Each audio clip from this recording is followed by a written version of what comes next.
Welcome back to the Triangle and Two podcast, WRAL. I'm WRAL's Brian Murphy, joined once again by Bryn Renner, former UNC quarterback. And last episode of this season, the 2025 season, and the game against, North Carolina's game against NC State sort of played out, I think, as most people expected.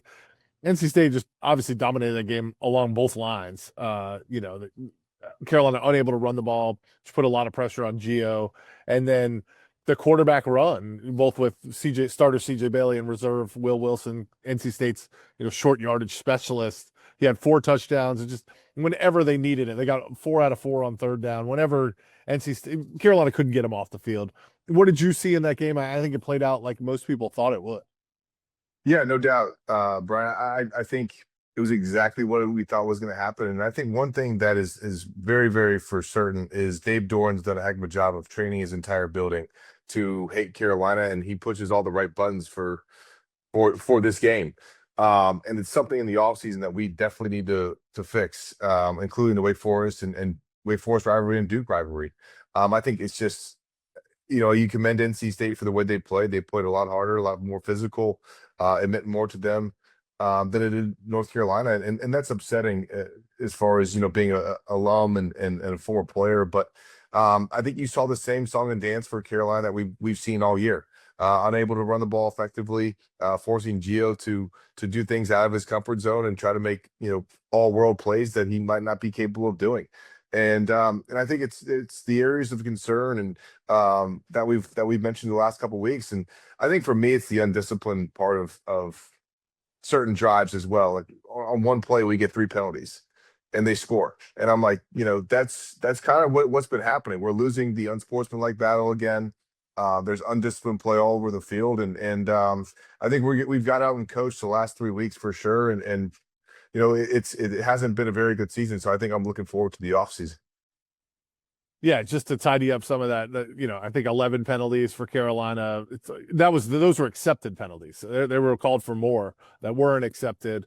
That makes, I think, over 10 penalties in 3 of the last 4 games. And this was one thing that Carolina was doing well, before the season started or early in the season. They weren't committing a lot of penalties. Down the stretch, been really bad. Gio left the game with an injury. No word on how severe that was, but that's the third time he's left the game with an injury. Fourth game, he also missed the Clemson game, so that's a fourth game that he didn't start or finish. Yeah, I mean, Dave Doran improved to 9-4 against Carolina, including the last 5 in a row.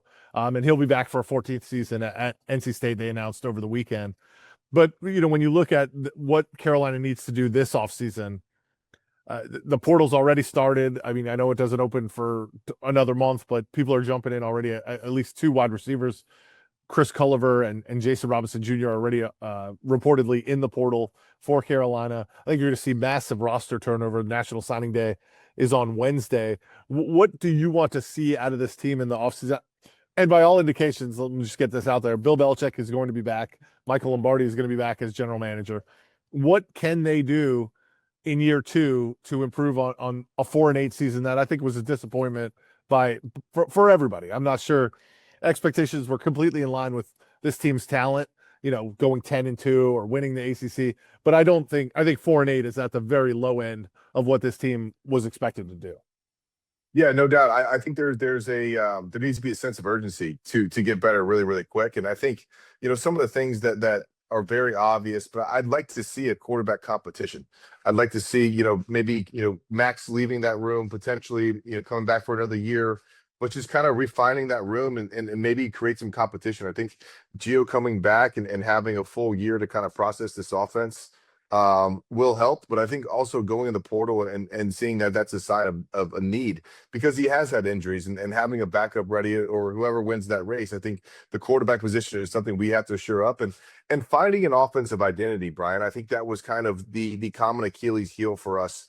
No matter any game that we played, is the ability to score the ball and get 7 points. I think that was a struggle for us this year. So I would hope that those are all sense of urgency things that we have on a to-do list of finding out who the quarterback's going to be, and finding out the offensive identity, because there was a lack of running the football and kind of having that true identity of, are we going to be a pro style, or are we going to stay in the gun and help Gio make sure he can throw a quick game?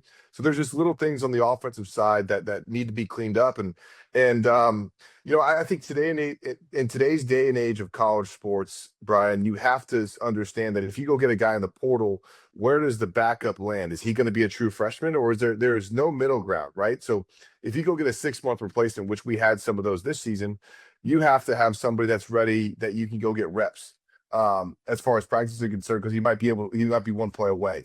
So I think that's something that Mike Lombardi and Coach Belichick need to do, is to see how they want to basically reconstruct this roster. And on defense, secondary help, I think would be something that I would look for. You're losing Will Hardy in the secondary. I'd like for us to go get a safety. I'd like for us to go get a couple corners. You're losing Thad. And then sure up the guys that you want to come back. I mean, obviously Melkart and Thompson would be great to have come back, and then you have to keep those guys on your roster and not get poached. So I think from a holistic standpoint, we have to get better and get better really quick.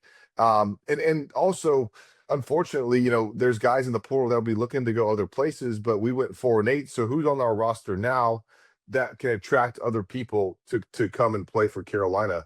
So I think it was a disappointing season, to say the least. And I think there's just some things, especially the undisciplined penalties, and you got to go find a leader. I think there was, you look at what NC State had with CJ Bailey. That guy is the nucleus of that team, and had a great rapport with Wilson when Will Wilson would come in and run the football. That was the nucleus of the team, and you could see it. I don't think Carolina had a very alpha leader on the defensive side or the offensive side, and that could be because of the transfer portal and not knowing who you can depend on to make plays. So I think a lot of work needs to be done. I think it's going to be one of our biggest off seasons in Carolina football history, in my opinion, and it's got to start now. So, yeah, Jordan Shipp, I think, was probably their best offensive player. It showed up again against NC State, tried to be that leader, but and he says he will return. I think he's one of the guys you want to retain if you're Carolina. But the offensive problems, NC State scored on the first 4 drives of that game. Carolina hadn't scored 28 points against an FBS opponent all year. And so that was the ball game. You weren't going to get to 28 or 29 that it would take to win that game. My question is, what do they do at offense coordinator, and what do they do at quarterback coach? I mean, Michael Lombardi's son, Matt Lombardi, is the quarterback's coach. Hard for me. Maybe you have a better insight into it. How much Gio's development is tied to that quarterback coach, how much of it's tied to injuries, how much of it's tied to not being comfortable in the offense. But is Carolina willing to make a change at offense coordinator? Are they willing to make a change with the general manager's son as the quarterback's coach? That may give us some indication of how drastic a change they think they need to make. Yeah. I don't have those answers. I think they have to go in and self-scout and see, what the entire body of work of the season looked like from the coach's perspective. I wish I was in the meetings every single day and could answer those questions. I never like to see anybody fired. I got fired myself, so I understand all those. And I think Freddie and Matt have done a phenomenal job with coming in, and it's only year 1, so I think there needs to be some patience as well. But also, this is a performance-based business, so I see it both ways. I think there has to be a sense of urgency to improve that position. No matter who's coaching, I think that their position needs to be improved.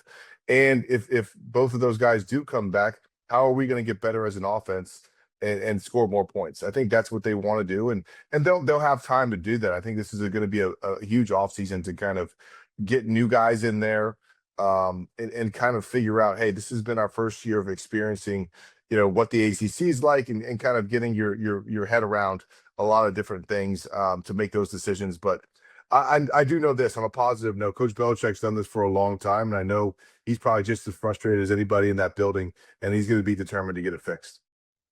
How much of that role is the quarterback coach? Like, as a player who played quarterback at UNC and in the NFL, you coached. How important is that role of the quarterback coach versus the offense coordinator? And are they both in your ear, or, how did that experience work for you? Yeah, just from personal experience, I do think, and I've said this before, Brian, the most important position on the coaching staff, even above head coach, is the offense coordinator. That offense coordinator needs to be in line with the quarterback, and they have to be hand in hand. And I went through a similar situation at FIU. I was not the original play caller.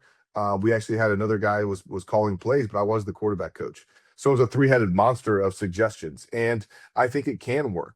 I think I was a quarterback coach and understood my role of kind of just the technique and the installation of plays and getting those guys on the same page and getting those reps.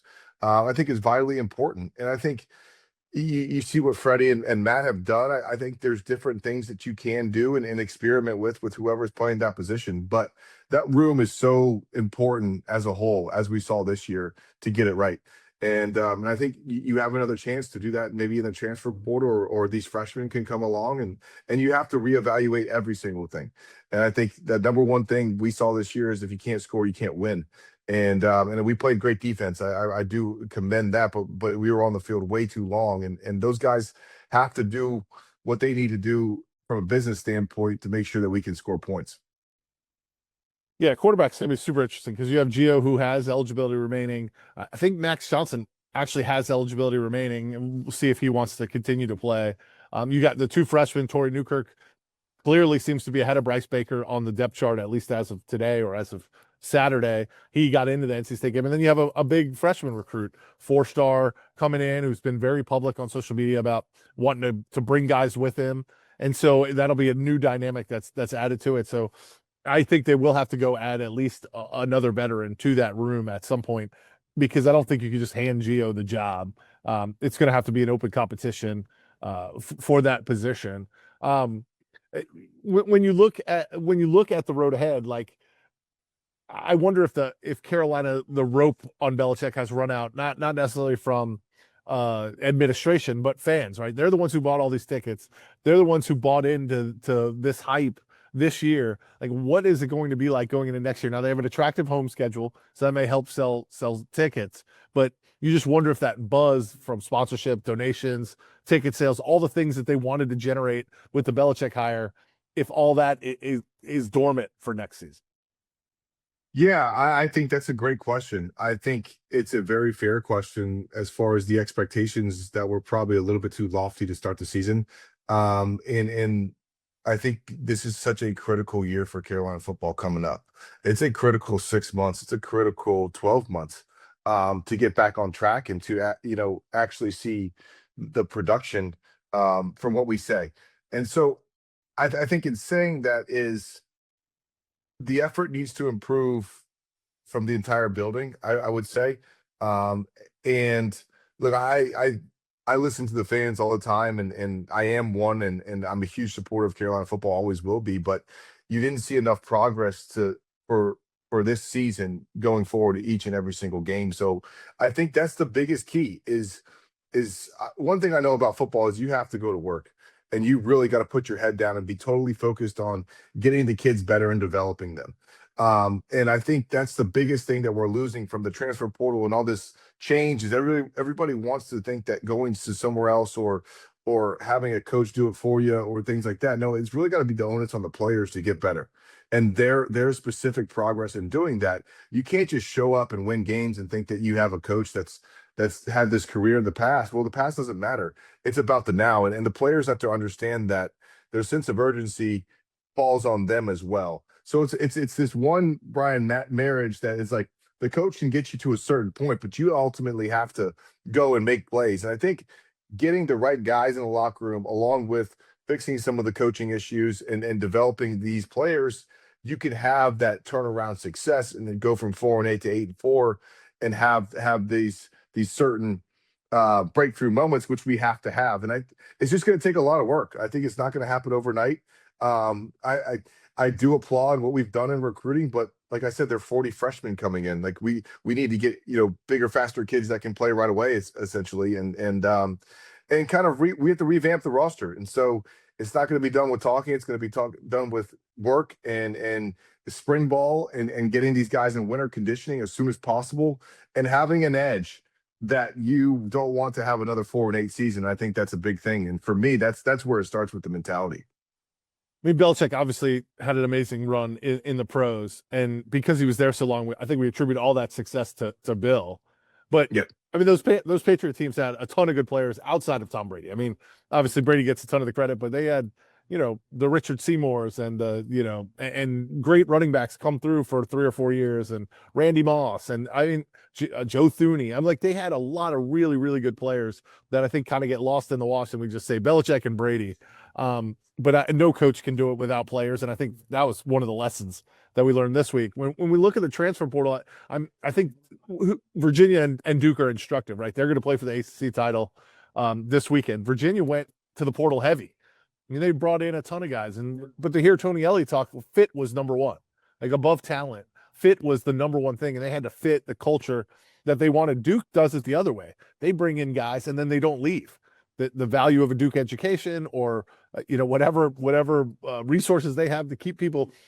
Duke does not lose players, and so then they have guys who've been in the program 4 years, 5 years, 6 years in some cases. And so you've seen it can be done different ways. Virginia did it one way, Duke's doing it a different way. But I think the main point is they're both veteran teams at this point, and they both believe in whatever it is that their coach is preaching. And Tony Elliott's big on the culture stuff. Manny Diaz is too. And Manny talked a lot about this team just didn't give up. Like, there were a lot of times in this season they lost 5 games. Maybe they don't deserve to be in the title game, but they didn't quit. They found a way to beat Carolina. They found a way to beat Wake Forest. They just kept kind of sticking with it. I wonder if there are any lessons in either of those programs for what Carolina's trying to do here. Yeah, I completely. Those are great points, because you look at the other teams, the ACC, and that's what you have to compare it to. You look at Wake Forest, and like you said, you mentioned Duke and UVA. Like, those are the visualizations that what Carolina should be. And you have to go back and take a hard look as to why you lost those games to those guys, especially with roster. Um, and go position by position and see who was the better player during those games. It's a fair assessment, and if you want to get paid as a college athlete, all the money that you want, you're going to have to be treated like one. That's why I've always said, like, at 19 years old, you better be ready to go compete for your job. I don't care how much they're paying for you. You better compete every single day, and that's what you have to do. And if you're Carolina, you have to look at all the teams in the state that you lost to. For the first time, we lost to every single team in the state. And that's very humbling. And you have to say, this is going to tick me off so bad, to where we're going to go make changes and go bring guys in the locker room that it matters to. And I'm not saying it didn't matter to this team, but it was evident by the scoreboard that we're lacking in certain areas. And I think that's one thing that you mentioned, is the roundabout way is leadership. I think you have to start with this leadership. You look at Chandler Morris, Mensa, and the kid from Wake Forest, the quarterback, and they took it to another level. And it was a sense of urgency that guy was the leader of the program and wanted to beat Carolina really, really bad. Well, we need to go find a guy that it really matters to, that's gonna have an edge and lead everyone around him when things are going poorly. And I just think that matters more than the talent aspect of it. And you got to get a group of guys, no matter who it is, that are talented enough, that are tired of a 4-8 season, to get in the locker room and say, this is going to change, and it starts with us. Yeah, first time since 1989 that they lost to Wake, Duke, and State in the same season. And I think, if it were Clemson against Miami, or Florida State against Clemson in the title game, kind of throw your hands up and say, oh, these are traditional powers. It's Virginia and Duke, two schools that you compare yourself to academically, athletically, across the board, that are playing for the ACC title. A Virginia team that you had, if you're Carolina, you think you had that game won, that you probably should have won that game. And the Duke game, if you look at some of the analytics, Carolina controlled that game and probably should have won that game. And so if you're Carolina, you say, wait a second, these two teams are playing for the ACC title. That should be us, or we should be comparing ourselves to them. And I think if you're a fan, or or even in the program, I think that part is like, wait a second, Virginia and Duke, we're not talking Clemson, we're not talking Miami, we're not talking these football powers, we're talking schools that are very comparable to us, with football traditions very comparable to North Carolina's, playing for an ACC title and a possible berth at the college football playoff. Yeah, that's exactly right. I think that's where you have to start the comparison, is the teams in the ACC. You got to really, like, you have to start preparing for your next opponents now, and seeing how we can get better roster developmentally. And, like, Brian, the schedule's harder next year. I do think that. I mean, you got Louisville, you play Clemson, you still have Duke, UVA, you have Notre Dame comes to Keenan. They're arguably on paper they're going to be underdogs in every single game, and that's going to be something that has to motivate you, regardless of who you bring on the roster. You got to bring the right type of guys that want to that challenge of taking this program to the next level, and it's got to start right away. But you're exactly right. You have to, you know, minimize your focus on those games that you lost to in-state and how they did it and how they were roster constructed.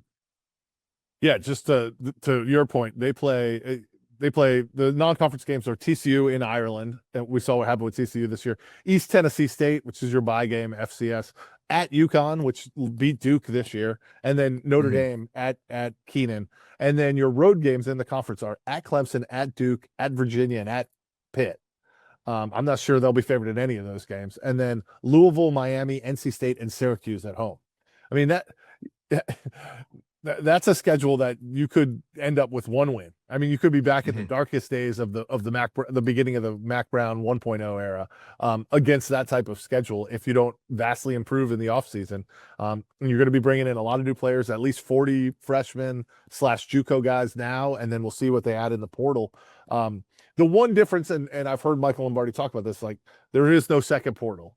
So you get these guys once the portal closes on January 16th, all these guys should be on your team come that kickoff in Dublin, Ireland against TCU. And so maybe you have a little bit more time to build that cohesion, to build a team. But this is going to be a huge challenge for Belichick moving forward. As we get ready for this offseason, I know we've talked a ton about it. Is there one thing you're looking for from a personnel standpoint, from a coaching standpoint, even from a university standpoint that says, okay, we've learned some lessons from what happened last year? Yeah, I think managing the noise and getting back to work is something that I would appreciate just from an alumni and a fan's perspective. I think it has to be totally focused on getting the right guys to wear the interlocking NC. And I think that starts with the quarterback competition that needs to happen. I think it starts with revamping the offensive line. We have to go get some bigger guys, and they're tough physical guys to run the football. And I think that starts with let's go get some leaders that have done it before in the transfer portal that have had success at other places. And it starts for me at the quarterback position. You have to go and create a competition at that spot, and then kind of have that position improve all the others around you. And I think that's something that you really have to go and get and very closely vet on who you get, and not just get anybody to go lead the program. It has to be somebody that can create competition with you. Yeah, one thing I'm looking at is retention. Like we've sort of named some of the guys you want to keep. Like, are you able to keep the guys you want to keep? Now, there'll be a lot of turnover because there always is. It's college football, but if a guy didn't play the last 6 games of the year, okay, I understand. But if you're losing a Ship or a Tyler Thompson or a Melcart, if you're losing some of those interior defensive linemen who played well, or guys you really want to hold on to, that to me is an indication that maybe things aren't going the way you want it to going into this new season. Yeah, absolutely. And you have to keep a guy like Ship and make sure that he understands that you want him to be here. I think he had really good production, but I think he needs to be a leader that steps up more vocally and gets us going in the right direction. So I'm looking forward to the offseason, Brian. I think it's been a long 12 games. I've enjoyed doing this with you. I hope we can do it again next year. And I think we're definitely going to talk about the offseason moves because it's a critical one for Carolina. Yeah, I appreciate all the time this year. Thanks to everyone out there for listening. I'm Brian Murphy with WRAL. He's Bryn Renner, former UNC quarterback, and we'll catch up as points throughout the offseason. But thank you so much for doing this for me, and thanks for listening to Triangle and Two. We'll see you next week.